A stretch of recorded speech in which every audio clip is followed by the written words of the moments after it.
আমরা পৃথিবীতে বিভিন্ন কলকারখানা, মিল ইন্ডাস্ট্রি, এগুলো দেখা যায় যে কোনো মিল ইন্ডাস্ট্রির হিসাব, প্রতিদিনের হিসাব প্রতিদিনে করা হয় আর্লি, প্রতিদিনের ডে বাই ডে প্রতিদিনের হিসাব প্রতিদিন করা হয়। এরপরে কোনো মিল ফ্যাক্টরিতে সাপ্তাহিক হিসাব দেওয়া হয়, ষান্মাসিক হিসাব দেওয়া হয়, আবার কোনো ক্ষেত্রে বাৎসরিক হিসাব পেশ করা হয়। এরকমভাবে আমাদের আমলগুলো তিনভাবে আল্লাহ তাআলার দরবারে ফেরেশতারা হাজির করেন। কয় সিস্টেমে? সকলে বলতে পারেন না কয় সময়? 3 সময়। এর মধ্যে 1 নাম্বার হলো ডে বাই ডে, প্রতিদিন সকালবেলা, রাতের বেলা যা কাজ করবেন, রাতের বেলা যেরকম ইবাদত বন্দেগী করবেন, সকালবেলা ফেরেশতারা ফজরের পর আল্লাহর সামনে এগুলো উপস্থাপন করে। আবার সারাদিন যেই কৃতকর্মগুলো করবেন, সারাদিন যেই কাজগুলো করবেন, এগুলো আবার সন্ধ্যাবেলায় ফেরেশতারা আল্লাহর সামনে নিয়ে গিয়ে হাজির করান। এটা হলো 1 নাম্বার সিস্টেম। প্রতিদিনের হিসাব প্রতিদিন দিতে হবে। ফেরেশতারা এর জন্য তেনারা আছেন, তিনারা সার্বক্ষণিক আমাদের মনিটরিং করতেছেন। আমাদের আমলগুলো, আমাদের কাজগুলো, আমাদের ইবাদতগুলো ফেরেশতারা প্রতিদিন আল্লাহ তাআলার সামনে হাজির করান, সকাল এবং সন্ধ্যা। এটা হলো একটা সিস্টেম।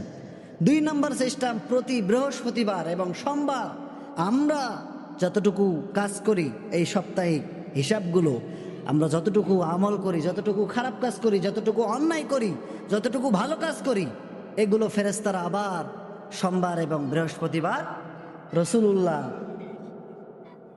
বলেন যে এই সোমবার এবং বৃহস্পতিবারও আমি রোজা রাখি। তিনি রোজা রাখতেন, কারণ এই সোমবার এবং বৃহস্পতিবারও আমাদের আমলগুলো আল্লাহ তাআলার সামনে হাজির করা হয়।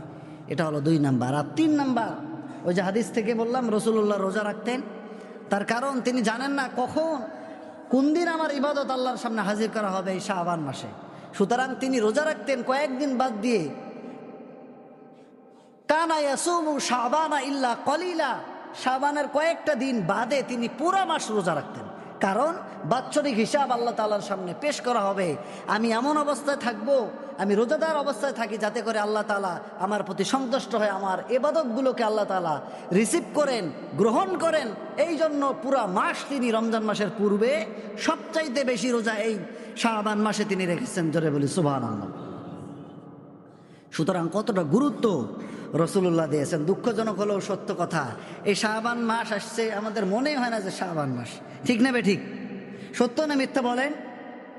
শাবান মাস যে আসছে, রজব মাস যে আমরা পার করলাম, আমরা বুঝতেই পারি না যে রজব মাস আমরা পার করছি। তার কারণ যারা মুরব্বীরা আছেন, আপনারা আপনাদের সময় যেভাবে আমেজের সঙ্গে এই মাসগুলো ইবাদত বন্দেগী করে আপনারা অতিবাহিত করেছেন, এখনকার ইয়াং জেনারেশন ছেলেপেলেরা শাবান আর রজব কখন নিবে, তারা Free Fire, PUBG, TikTok, Instagram, Facebook, YouTube, টিউমেট এগুলো নিয়ে ব্যস্ত আছে। কথা বলুন ঠিক কিনা?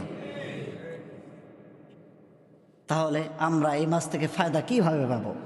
রাসূলুল্লাহ রোজা রাখলেন। তাহলে বলতেছিলাম যে 3 সিস্টেমে আল্লাহর দরবারে আমাদের আমলগুলো হাজির করা হয়। প্রতিদিনের ইবাদত, প্রতিদিনের কৃতকর্মগুলো প্রতিদিন সকাল সন্ধ্যা হাজির করা হয়।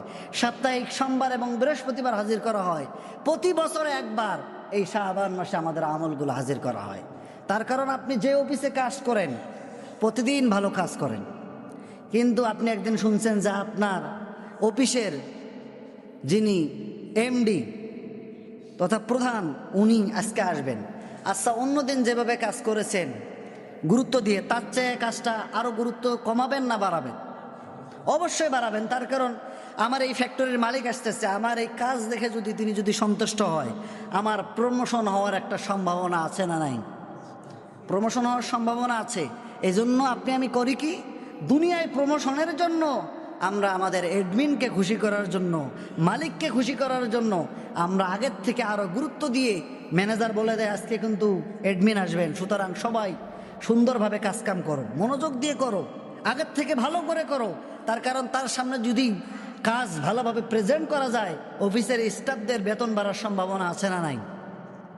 সুতরাং দুনিয়ার আপনি আপনার মান পদমর্যাদাকে মান উন্নয়ন করার জন্য, আপনি যদি অ্যাডমিনকে খুশি করার জন্য যেদিন অ্যাডমিন আপনার মালিক আসবেন, সেদিন যদি আপনি গুরুত্ব দিয়ে কাজ করতে পারেন, তাহলে আমাদের আমলগুলো যে মহান আল্লাহ সুবহানাহু ওয়া তাআলার দরবারে যেদিন হাজির করা হয় বা যে মাসে হাজির করা হয় সেই মাসটা আলাদা স্পেশালি ইবাদত করার প্রয়োজন আছে না নাই?